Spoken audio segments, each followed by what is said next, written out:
सिंह। आज की इस वीडियो में हम समझने वाले हैं क्वेश्चन नंबर 30 समझने वाले हैं। तो ये आपके सामने क्वेश्चन है। चलिए पहले क्वेश्चन देख लीजिए क्या लिखा हुआ है। देखो ढंग से क्वेश्चन में आपको देखो क्वेश्चन आप ध्यान से देखोगे तो क्या लिखा हुआ है। सबसे पहले देखो हम यहाँ पर ऐसे बनाएंगे। करेक्ट एंट्री, सही क्या करनी थी, गलत क्या कर दी है और ठीक कैसे करें, उसके हिसाब से रेक्टिफाइंग जनरलिटी पास करेंगे। ये तरीका बहुत बढ़िया है, इसी तरीके से फॉलो करने वाले हैं। तो देखो क्वेश्चन नंबर 30 में सबसे पहले क्या लिखा हुआ है। सबसे पहले क्या लिखा हुआ है, wages paid for the construction of office debited to wages account 5000 से। अब ऑफिस को बनाने में आपने कोई वेजेस पे करी। जब भी कोई जैसे मशीन आप खरीदते हुए कोई खर्चा किया तो उस मशीन अकाउंट में डालते थे। ऐसे ही कोई ऑफिस की आप बिल्डिंग बना रहे थे, उस पर हमने वेजेस पे करी। ऑफिस की बिल्डिंग अभी बन के तैयार नहीं हुई है, तो जो अगर बिल्डिंग बन के तैयार नहीं हुई है उस पर जो भी खर्चा होगा वो बिल्डिंग अकाउंट में जाएगा। तो इसकी करेक्ट एंट्री बेसिकली करनी थी, बिल्डिंग अकाउंट को डेबिट करना था आपने। बिल्डिंग अकाउंट डेबिट, जो भी खर्चा बिल्डिंग बनाने में करते हैं वो बिल्डिंग अकाउंट में जाएगा। और बिल्डिंग एसेट होता है। और बिल्डिंग टू कैश अकाउंट, पैसा कैश से पे कर रहे होगे। इस तरीके से पहली मतलब 5000 से ये एंट्री करनी थी, समझ रहे हो, ये एंट्री करनी थी। लेकिन गलत क्या कर दी है आपने, वेजेस अकाउंट को डेबिट कर दिया बिल्डिंग की जगह। तो आपने बेसिकली वेजेस अकाउंट डेबिट 5000 से कर दिया और टू कैश अकाउंट भी करा होगा वैसे ही 5000 से। अब आप ध्यान से देखो, गलती बहुत बड़ी क्या करी हमने, वेजेस अकाउंट को डेबिट नहीं करना था। वेजेस अकाउंट को डेबिट नहीं करना था ना, हमने कर दिया है। इसको हटाएंगे कैसे, इस वेजेस अकाउंट को हम कर देंगे क्रेडिट। जिस अकाउंट को आपने डेबिट नहीं करना था अगर उसको हटाना है तो क्या कर देंगे, क्रेडिट। अब जिसे डेबिट करना था उसे हम डेबिट कर देंगे, उसका नाम क्या है, बिल्डिंग अकाउंट। ये करने वाले हैं। सबसे पहले जिसे डेबिट नहीं करना था उसे हटा दिया और जिसे डेबिट अब करना है उसे कर दिया। तो यहाँ नरेशन लिखेंगे, यहाँ तो फर्स्ट डाल देते हैं, नरेशन लिखेंगे बीइंग वेजेस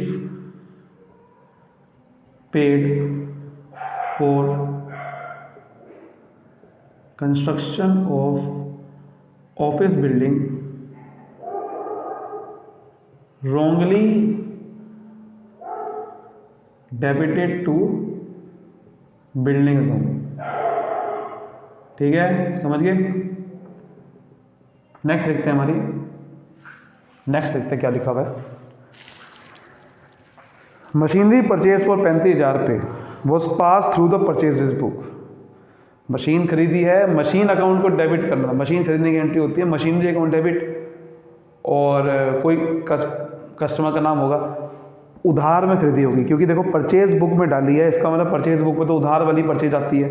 यानी कि मशीन कोई उधार से खरीदी थी लेकिन हमने समझ लिया हमने उधार में परचेज कर दी है, तभी तो परचेज बुक में डाला है। उधार वाली परचेज बुक में क्यों डाला है, क्योंकि उधार में खरीदा होगा। तो मतलब मैंने करेक्ट एंट्री क्या करनी थी, मशीनरी अकाउंट को डेबिट करना था और टू कस्टमर्स अकाउंट आना था। ठीक है, कितने से आना था, 35,000 से आना था। लेकिन आपने गलती से क्या कर दिया, आपने मशीन की जगह आपने परचेज अकाउंट को डेबिट कर दिया।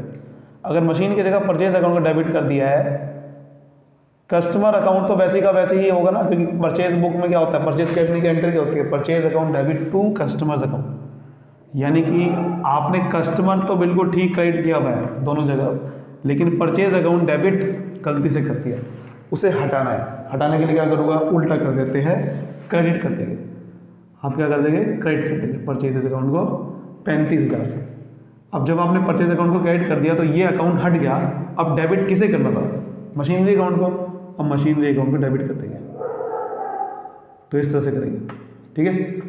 तो नरेशन क्या आ जाएगी, being machinery purchased wrongly recorded in purchase book. ठीक है, या wrongly posted in purchase book, machine को हमने गलती से गुड्स समझ लिया और परचेज बुक में डाल दिया। क्लियर। नेक्स्ट देखते हैं हमारी, नेक्स्ट क्या कह रहा है, ओल्ड फर्नीचर बेचा है 1000 रुपये का, उसे गलती से सेल्स बुक में डाल दिया।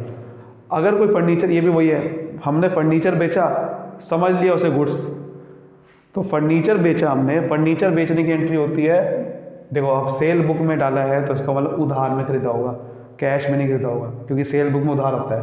तो मतलब कि कस्टमर अकाउंट डेबिट करना था, किसी कस्टमर डेटर आ गया, उधार में खरीदा तो सॉरी उधार में बेचा तो डेटर आ गया, टू सेल्स अकाउंट लिखना था या फर्नीचर अकाउंट लिखना था। फर्नीचर बेचा तो मुझे फर्नीचर अकाउंट लिखना था, समझ रहे, हमने फर्नीचर अकाउंट लिखना था कितने से, 1000 से, ये करेक्ट एंट्री करनी थी। लेकिन इसकी जगह में मैंने क्या कर दिया, फर्नीचर की जगह मैंने यहाँ पर नीचे सेल्स अकाउंट लिख दिया, क्योंकि मैंने सेल्स समझ लिया। कस्टमर तो बिल्कुल ठीक वैसे ही करा होगा मैंने, कस्टमर अकाउंट तो वैसे ही का वैसे ही 1000 पे करा होगा, क्योंकि सेल करने की भी एंट्री यही होती है। हमें ठीक ये करना है, सेल अकाउंट को क्रेडिट नहीं करना था, तो नहीं करना था ना, अब ठीक करने के लिए क्या करूँगा, इसे हटाऊंगा कैसे, डेबिट कर दूँगा, उल्टा कर देते हैं जब कोई अकाउंट को अपने हटाना है। और अब किसे क्रेडिट करना था मुझे, फर्नीचर अकाउंट क्रेडिट करना था ना, अब कर देंगे, पहले गलत को सही कर दिया, अब हम जिसे करना था उसे कर देते हैं। तो 1000 से यहाँ कर देंगे, समझ गए। तो यहाँ लिखेंगे being old furniture sold, so being old furniture sold wrongly recorded in sales book. Clear. Next देखते हैं हमारी, क्या कह रहा है ये, 2000 paid to Mehta brothers against acceptance were debited to Malhotra brothers account. तो हमने मेहता ब्रदर्स को कोई पैसे दिए, उसको देने थे 2000 रुपये, लेकिन उसे 2000 रुपये डेबिट, हमने मेहता ब्रदर्स लिखना था, गलती से मल्होत्रा ब्रदर्स अकाउंट लिख दिया। तो देखो 2000 पे करे हैं, तो किसको जो पे करे, जिसको पे करे उसका नाम पहले आता है, यानी कि मेहता ब्रदर्स अकाउंट को हमने डेबिट करना था, या मेहता ब्रदर्स अकाउंट लगाने की जरूरत नहीं है, पोस्ट ऑफिस ऐसे लगा के लगा सकते हो, अपनी मर्जी है। टू कैश अकाउंट ये एंट्री करनी थी, किसी को पैसा पे करना होता तो ये एंट्री करते हैं। कितने से करनी थी, 2000 से, ये हमें एंट्री करनी थी। कर क्या दिया है, हमने गलती से मेहता ब्रदर्स की जगह ना मल्होत्रा लिख दिया, गलती से मेहता ब्रदर्स की जगह मल्होत्रा लिख दिया। तो कैश अकाउंट में गलती नहीं करी होगी, गलती जब एक साइड पे कह रहा है तो एक ही साइड पे हुई होगी, तो यहाँ कोई गलती नहीं हुई होगी कैश अकाउंट में, ये हमने कर दिया होगा। मल्होत्रा ब्रदर्स को डेबिट नहीं करना था ना, उसको हटाना है, हटाने के लिए क्या करूँगा, एब्सोल्युटली सही समझा आपने, क्रेडिट कर दूंगा। तो मल्होत्रा ब्रदर्स को क्रेडिट कर देंगे, और जिसे डेबिट करना था उसे डेबिट कर देंगे। उसका नाम क्या है, उसका नाम है मेहता ब्रदर्स, समझ गए, 2000 से। तो यहाँ नरेशन आ जाएगी, being amount paid to Mehta brothers wrongly debited to Malhotra brothers, समझ गए, ये करते हैं। तो ऐसे एंट्री करते हैं इस तरीके से। क्लियर। नेक्स्ट देखते हैं हमारी, नेक्स्ट क्या कह रहा है, सेल्स ऑफ 204 रुपये to Ram debited to his account as 402 रुपये। पहले तो इसको समझते हैं, दो एंट्री है कि में, देखो सेल करने की देखो पहले एंट्री क्या होती है, और उधार में सेल करी होगी, क्योंकि राम आ गया, नाम आ गया, यानी कि मैंने राम डेबिट करना था, राम को सेल करी है ना, तो राम टू सेल्स अकाउंट ये करना होगा, करेक्ट एंट्री ये करनी थी ना मुझे। कितने से करनी थी, 204 की सेल करी थी, 204 रुपये की ही सेल करी थी, तो ये करना होगा। लेकिन देखो क्या कह रहा है, debited to his account, his आ गया इसका, यानी कि मैंने गलती से राम के अकाउंट में 402 डाल दिए, 204 की जगह उल्टा कर दिया। क्या सेल्स अकाउंट में गलती करी होगी, नहीं, क्योंकि देखो ध्यान समझो, उसके अकाउंट में गलती करी है खाली, अगर ये कहते हैं ना कि रॉन्गली रिकॉर्डेड एज 402 रुपये, तो दोनों अकाउंट में गलती होती। उसने सिर्फ अगर कह दिया कि एक अकाउंट में गलती करी है तो दूसरे अकाउंट में गलती नहीं करी होगी, यही आपको मान के चलना है। तो वो वैसी का वैसी 204 पे लिखा होगा, यही तो समझने वाली बात है।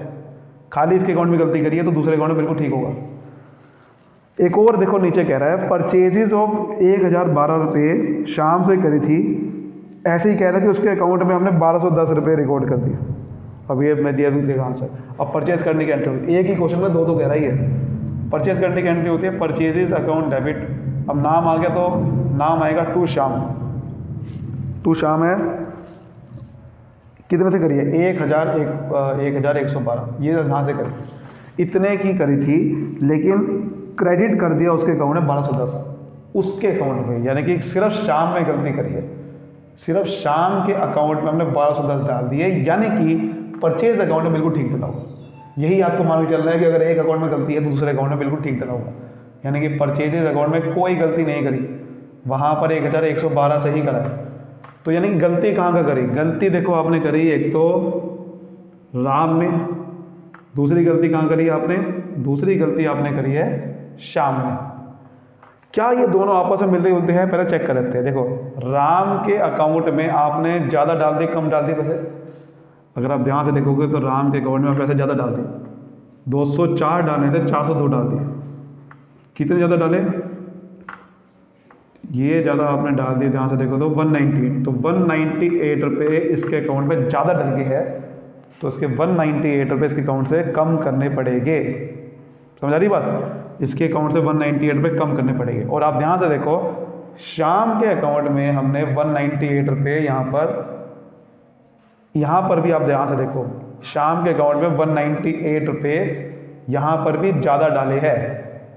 शाम के अकाउंट में 1112 डालने थे, डाल दिए 1210, तो यहाँ पर भी 198 रुपये कम करने पड़ेंगे। ये कंपनसेटिंग एरर है। तभी तो देखो एक ही में क्वेश्चन में दोनों चीज़ें थी। कंपनसेटिंग एरर है, यानी कि आपने एक गलती करी, उसी को सुधारने के लिए दूसरी गलती कर दी। अब देखो क्या होगा, इसके अकाउंट में 198 रुपये कम कैसे हो गए? राम डेबिट कर रखे हैं मैंने 198 रुपये ज़्यादा, तो इसके अकाउंट से क्रेडिट करेंगे राम के, क्योंकि राम तो डेटर है। राम के डेटर से पैसे कम करने के लिए क्रेडिट करते हैं, क्योंकि एसेट है। तो राम को एसेट के अकाउंट में कम कैसे करते हैं? क्रेडिट करके, तो 198 रुपये कम करेंगे। शाम के अकाउंट में 198 रुपये कैसे कम करेंगे? ये क्रेडिटर है, और क्रेडिटर का अकाउंट क्रेडिट बैलेंस होता है, तो कम कैसे होगा? डेबिट करके।